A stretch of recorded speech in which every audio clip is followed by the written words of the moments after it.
Nouveau numéro de Face à Face, très heureux de vous retrouver sur Azur TV. Nous allons parler de mai 68 avec Jean-Michel Sananès, qui est écrivain, poète et qui signe un très beau livre sur la décennie qui encadre mai 68 avec un regard plutôt original. C'est tout de suite sur le plateau de Face à Face.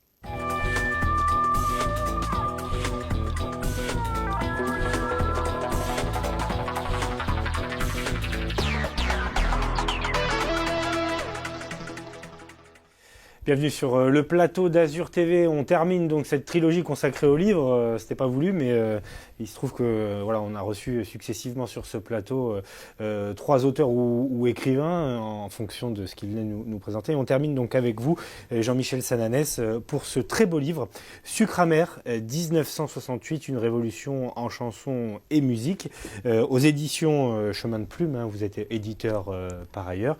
On parle un peu de poésie aussi dans cette émission, parce que c'est un de vos combats. Je pense que c'est important d'en parler. Mais d'abord, donc, petite présentation de ce livre, autant le dire très, très réussi, parce que on parle beaucoup de mai 68, on parle beaucoup des idées de mai 68. Faut-il les liquider? Faut-il les faire revivre? Est-ce que l'idéologie de 1968 est à l'origine ou pas des grands maux de notre société? Vous abordez le problème différemment, avec un livre très sensible sur la question, d'ailleurs, qui s'étale sur une décennie. Hein, donc on démarre bien avant mai 68 et puis on termine au milieu des années 70. Vous revenez sur la musique et d'une certaine façon la poésie aussi qui a marqué toute cette époque. Et finalement, dans ce livre, vous faites tomber quelques idées reçues, clichés. C'est un peu un rebond sur ce qu'on entend actuellement de mai 68. Oui, mai 68, actuellement, existe à partir de caricatures de mai 68. J'entends, il faut liquider mai 68. Sur le salon du livre, une personne me disait il est interdit d'interdire, c'est tout ce que vous aviez à dire. Alors cette personne, je lui ai quand même expliqué si elle n'était pas capable de comprendre que interdire était moins important d'expliquer pourquoi il ne faut pas faire quelque chose, c'est qu'elle ne pouvait pas comprendre ce qu'était 68. 68 a été une révolution de la conscience. Ça a été un moment où la jeunesse a eu envie que l'empathie et la conscience prennent le pouvoir sur le politique et amènent quelque chose qui soit une quête de l'humain dans la démarche politique et collective. Et c'est l'essentiel du message de 68. Indépendamment de ça, ce 68, on le réduit à quelques manifestations à Paris, mais alors que c'est quelque chose d'international, on le réduit aux événements d'une année, alors que 68, c'est une idéologie qui est venue de façon parcellaire par la chanson, une chanson qui commence dans les années 20 aux États-Unis, et c'est un message porté par la chanson américaine qui crée 68. Alors on va revenir sur tout ça, mais alors la musique, c'est ça qui est capital dans votre livre. Alors évidemment, énormément de choses se passent à Nice, forcément. Vous étiez disquaire à ce moment-là. Oui. Alors ça, c'est une époque qui nous paraît presque lointaine, presque fantasmée à nous, génération du MP3, de YouTube, de la musique tout le temps, le jour de la sortie, partout. Vous racontez évidemment la naissance des idées de mai 68 chez certains grands musiciens, chanteurs, etc. Vous parlez même des Beatles quand ils sont venus à Nice. Il y avait un rapport différent à la musique quand même à cette époque-là. Il y avait une attente profonde. C'était un enthousiasme. Chaque matin, il y avait les habitués qui venaient au magasin et qui attendaient que les colis soient passés pour déballer, écouter, voir ce qui était sorti. Et il y avait une critique, c'était une passion, quoi. C'était une passion partagée. c'était presque un virus. On écoutait les radios américaines sur ondes courtes à 2-3 heures du matin pour savoir... ouais, c'est ça pour les Stones, Bob Dylan, voilà, ce que ces artistes-là allaient sortir. Voilà, pour savoir ce qu'ils allaient sortir, être au courant à l'avance et commencer déjà à préparer nos commandes et à réserver les disques à certains clients.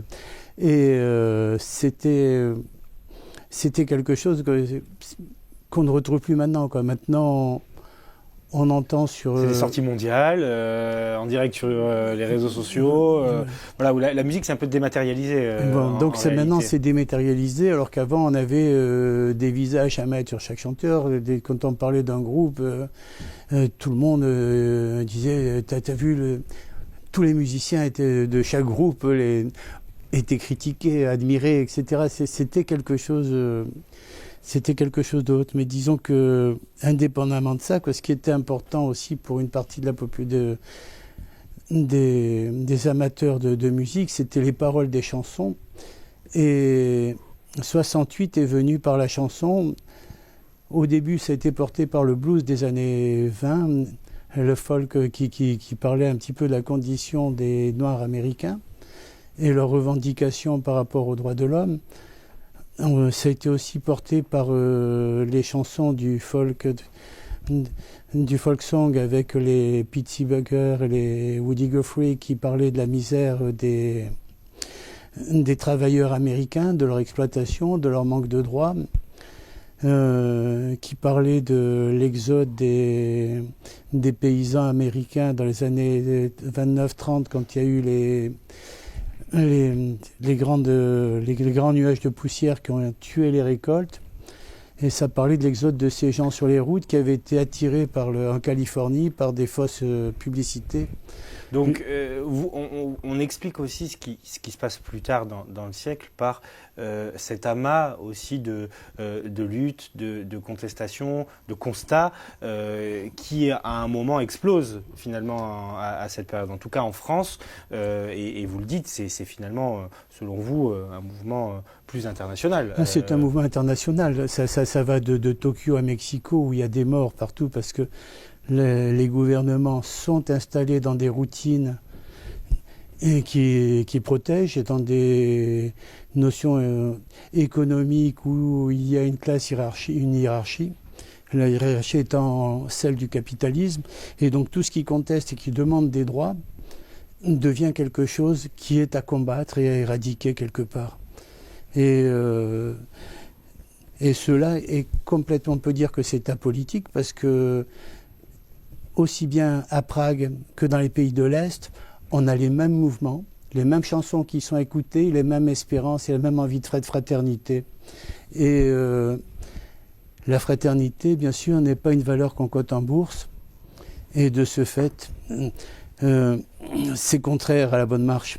Alors on va revenir sur ces valeurs, on va évoquer évidemment les idées aussi qui se développent à ce moment-là, mais d'abord, question très terre à terre sur le cadre de votre livre où on découvre ou redécouvre, pour ma part c'était découvrir certains lieux de Nice, Provence par exemple, le casino, les lieux où on sortait aussi à cette époque, la musique niçoise aussi, pas nissarte, mais niçoise avec Marie-Paul Bell notamment, mais il y en a d'autres. Et il y a un foisonnement, un bouillonnement musical aussi à Nice. Il y a vos clients qui viennent s'arracher les disques américains, anglais, et puis il y a la poésie musicale aussi niçoise qui se fait ici. Il y a des lieux de culture où la chanson et la poésie s'expriment avec la musique. Alors il y a eu un grand lieu qui était les MJC à cette époque-là, celle de Bon Voyage et celle de Gorbella, ouais. Avec Michel Serra qui est venu à un moment, et Malsan qui était aussi un des organisateurs de ces soirées où les chanteurs et les poètes et les musiciens venaient faire leurs essais en public. Mais de cette époque, on connaît moins finalement l'effervescence qui pouvait animer Nice. Racontez-nous un petit peu. Il y avait quelque chose d'expérimental, pas de libertaire, mais en tout cas de... Il y a quelque chose qui n'existe plus. C'est-à-dire que bon, quand on allait au Gué-Pontin ou dans ces lieux-là, ou chez Mania, c'était des salles où les discussions partaient d'un bout de la salle, gagnaient toute la salle, et finalement il y avait tout le monde en parlait, tout le monde réagissait. Il y avait une façon cofraternelle généralement d'avoir des débats et de s'emballer. Le Provence, c'était un petit peu le café rive gauche existentialiste de Nice. Et on y croisait aussi bien Ben que la plupart de tous les gens qui sont dans la culture ou se retrouvaient là-bas. C'était des lieux de discussion où d'une table à l'autre, il y avait des débats qui n'étaient pas toujours si pacifistes que ça, parce que... Oui, ça devait s'enflammer. Ça devait s'enflammer, quoi. C'était des personnalités quand même, hein, donc quand il fallait faire valoir son point de vue, à mon avis, ça pouvait même finir parfois en se bousculant un peu. Oui. Voilà, finalement, il y avait toujours un médiateur qui arrive à séparer. Oui, quand même, évidemment, c'est pas une guérilla urbaine. Alors, on a beaucoup parlé, et on parle encore beaucoup de Paris, des violences, des barricades, de certains slogans, des voitures enflammées, des occupations de fac. Quel mai 68 vous avez vécu, vous? Et ce mois de mai, autre part que Paris, ressemblait à quoi? Alors, à Paris, il n'y avait pas que ça, quoi. Disons que bon, il y a eu ces barricades et ces exagérations qui sont venues par un peu du fait que on a tout de suite, dans les facs, comme ça se fait un petit peu parfois ici, envoyé la police au lieu d'envoyer un médiateur et d'arriver à un point de réflexion qui était souhaitable pour tous, et que les étudiants voulaient. Même à partir du moment où on a envoyé le bâton et la police pour répondre à leur demande, ça ne pouvait que dégénérer, et la violence de la police et des réponses qui ont été apportées ne pouvait qu'entraîner un enflammement. Et d'ailleurs, pour des questions qui étaient mineures et qui n'appartenaient pas à 68. 68, c'était une idéologie du pacifisme et du respect, alors que bon, à Paris, le gros problème des étudiants, c'était le droit dans la faculté de s'exprimer, d'avoir des opinions et de... Donc ce que vous dites, c'est qu'on a un peu amalgamé tout ce qui se passe à cette époque, c'est-à-dire qu'il y a une volonté et un souffle pacifiste, humaniste, progressiste, et puis parfois des revendications, des mouvements qui se créent à côté, qui débordent sur de la violence. Bon, si on prend les syndicats qui ont réagi, qui ont manifesté, ils se sont joints, mais pas par idéologie. Leur idéologie n'était rien d'autre que d'avoir une augmentation et des privilèges sociaux supérieurs. Mais donc pour vous, l'esprit 68, c'est pas ça en réalité. L'esprit 68 ne ressemble en rien à ça. L'esprit 68, on le retrouve... Donc voilà, il y a deux lectures, et finalement aujourd'hui, on les distingue pas. Non, on en fait une fusion que je dirais pas maladroite, parce que je pense qu'elle est intentionnelle, mais disons que on fait un amalgame intentionnel de ce qui n'était pas 68 et de ce qui était 68. Bon, les manifestations ouvrières, n'étaient pas des manifestations pour les droits de l'homme ou pour une condamnation de ce qui se passait sous le stalinisme. Ça n'avait rien à voir. Et s'opposer à cette idéologie de 68 qui a bougé aussi bien le monde communiste avec les émeutes de Prague, c'est ça, que le gaullisme. Que le gaullisme, et que ce qui se passait aux États-Unis avec ces manifestations qui étaient contre lesquelles on envoyait la troupe, où il y a eu des centaines et des centaines de morts contre les manifestations pour le droit des Afro-Américains. Mais ici, comment on l'a vécu ici, ce mois?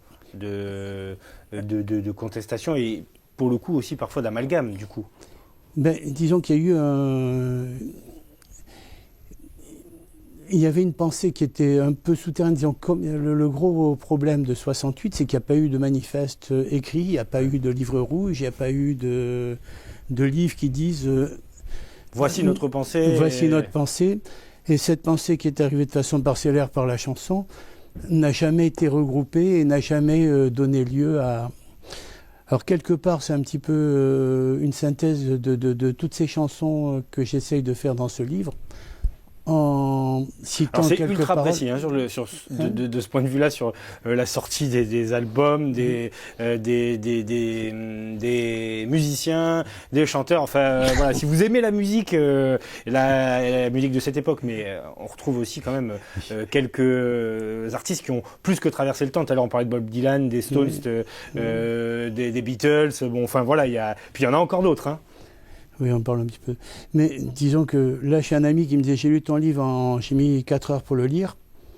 Et ça fait 2 semaines que je suis en train d'écouter Chanson, de reprendre le livre en écoutant chanson par chanson et en regardant les traductions des paroles et en me replongeant dans l'époque. Et le lien que vous faites entre la musique de cette époque et la poésie que vous pratiquez, que vous avez édité, qui est aujourd'hui l'un de vos combats aussi. Ce livre est très bien écrit, mais bon, c'est pas une découverte pour ceux qui vous connaissent. Il y a quand même quelque chose de Bob Dylan, par exemple, qui a reçu le prix Nobel de littérature, premier musicien. Alors, c'est anecdotique finalement dans l'histoire, mais il y a un vrai lien. À l'époque, on a aussi Kerouac, Ginsberg, bien sûr, il y a un lien qui existe dans mon écriture. Je suis très imprégné par ces textes poétiques. Et souvent, dans mon écriture poétique, j'ai souvent une mise en... un genre de couplet qui revient. Disons que c'est quelque chose qui est devenu un petit peu identitaire à force d'écouter ces chansons, ces livres, de même que les poètes de l'époque. Mais c'était bon. Je l'ai vécu avec beaucoup d'émotion et je l'ai revécu en écrivant ce livre avec beaucoup d'émotion. Donc c'est ce qui manque aujourd'hui dans le débat autour de mai 68. Alors la question politique évidemment est hyper prégnante en France parce que la situation sociale l'exige aussi, mais on parle jamais en fait de la musique, de la littérature, on en parle, mais pas ces dernières semaines, j'ai l'impression. C'est-à-dire qu'il manque je dirais pas une forme d'honnêteté, mais il manque une forme de distance. Chacun réagit par rapport à son identité politique. Oui, c'est devenu politicien. Et donc il y a qu'une analyse politicienne, mais qui tend à nier tout ce qui ne convient pas à son option politique. Et donc c'est aussi bien renié par l'extrême gauche que bien sûr l'extrême droite qui demande à le liquider, que par tous les mouvements que par les économistes, parce que on ne peut pas,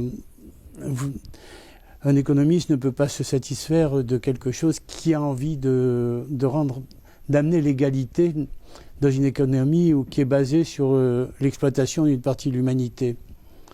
Mais alors, est-ce que pour vous, malgré tout, il y a quand même une dimension politique si le Christ était politique, parce que en fait c'est une époque messianique. On attend que le monde s'améliore à cette époque-là. On attend que les politiques soient au service des peuples et surtout de l'homme, sous toutes ses formes et sous toutes les latitudes. C'est l'opposition à tous les dictateurs qu'il y a eu à l'époque, que ce soit le franquisme qui était si bien... Ou le stalinisme, vous le dites. Le stalinisme, c'était rendre sa place à l'homme. Mais alors, aujourd'hui, question là aussi à 1000 réponses et plus bateau tu meurs, mais qu'est-ce qui reste de mai 68 selon vous Pas dans le débat, selon vous. Ce qui reste de mai 68... Chez l'homme, avec un grand H. Si on veut tuer mai 68, il faudrait revoir la place de la femme, lui enlever le chéquier, lui dire tu restes à la maison et tu n'as rien à dire. Retourne à ta place où tu étais avant 68. C'était dire la ségrégation, c'est très bien, puisque c'était une lutte contre la ségrégation. Pour vous, tout ça, alors, je vais vous laisser finir, puis allez-y. Donc il y avait la place de la femme, la ségrégation. Il y avait la ségrégation, il y avait le pacifisme, il y avait il y avait une trentaine de dictatures à l'époque contre lesquelles. Sur tous les continents. Hein. Voilà. Et les grandes messes de mai 68, dans ce cadre messianique, c'était les festivals de pop musique, que ce soit pas loin de chez nous, Valbonne, que ce soit l'île de White, que ce soit Woodstock, où dans ces grandes messes, on a inventé les ONG, on a inventé tout ce qui fait que le monde est un peu supportable maintenant. Mais donc pour vous, ça c'est un héritage duquel on ne pourrait pas jouir aujourd'hui sans mai 68. Ah non. Non, tout a bougé. Aussi bien les instances religieuses ont évolué. Disons qu'on voit maintenant très peu d'instances religieuses aller revendiquer une complaisance par rapport à ce qui se passait au Chili ou qui se passait dans les dictatures d'Amérique du Sud. Mais ce qui était beaucoup plus obscur et opaque à l'époque. Hein. Voilà, ou en Espagne. Donc maintenant, on a quand même une évolution dans tous les langages, hein, que ce soit dans le langage religieux, que ce soit dans le langage politique. Personne n'aurait envie maintenant de dire que la femme doit reperdre ses droits et retourner à la maison, quoi. Donc ça, c'est l'héritage, le vrai pour vous c'est l'héritage, quoi. Disons que c'est ce qui a construit un petit peu ce qui maintenant... c'est ce qui a construit la société actuelle, ce qui reste d'acceptable dans la société actuelle. Alors il nous reste 3-4 minutes parce que je voudrais quand même, je vous remontrerai le livre évidemment avant de conclure l'entretien, mais qu'on parle un peu de cette maison d'édition Chemin de Plume que vous animez avec certains écrivains, poètes. Quelle est c'est la ligne éditoriale, même si dans votre cas, c'est presque trop galvaudé ou vulgaire d'utiliser ce terme. Mais voilà, vous avez des combats que vous êtes peut-être les seuls régionalement à porter. On essaie de porter une parole qui soit une parole poétique, bien sûr, mais pas seulement, qui soit une parole qui soit humaniste. Et surtout, de défendre la langue française, parce que je pense que la langue française est attaquée, qui a besoin... Vous la défendez très bien dans ce livre, hein, d'ailleurs, je fais une parenthèse, parce que le style est remarquable également. Voilà, parenthèse refermée. Disons que la langue française, pour moi, j'ai pas d'autre patrie que ma langue. Si mon pays devenait... une dictature, je serais très malheureux parce que je n'aurais pas de pays où aller. Pour moi, mon pays, c'est un pays où je peux écouter les informations, lire le journal et lire de la poésie. Alors, c'est... Et en écrire, du coup. Et en écrire. Bon. Mais disons que pour moi, c'est vital de pouvoir écouter parler en français, parler en bon français. Et je pense qu'on a renoncé à l'essentiel de notre culture en défendant pas la langue française. Est-ce que c'est un combat difficile, à la fois du point de vue de la langue et puis du point de vue de la littérature aussi, d'éditer, après avoir vécu la disparition du disque et les difficultés qu'ont rencontré les disquaires, aujourd'hui être engagé dans ce combat-là? Vous voyez, dans le cadre de l'aide aux maisons d'édition, quand j'ai commencé à être éditeur, envoyer un livre se valait à l'époque c'était en francs, mais c'était 1 ou 2 francs pour envoyer un livre. Maintenant, pour envoyer ce livre, c'est 5 €. Oui, donc ça, ce qui veut dire que c'est multiplié par 15. Oui, c'est ça.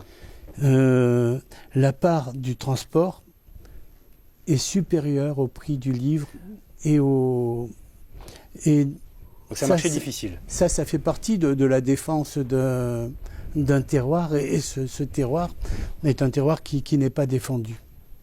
Et donc, un combat que vous continuez à mener, finalement. Bon, j'en ai parlé au ministre de la Culture à Montserrat l'année passée, qui m'a dit c'est pas mon problème, c'est celui de. Oui, c'est pas son problème. C'est celui de la Poste.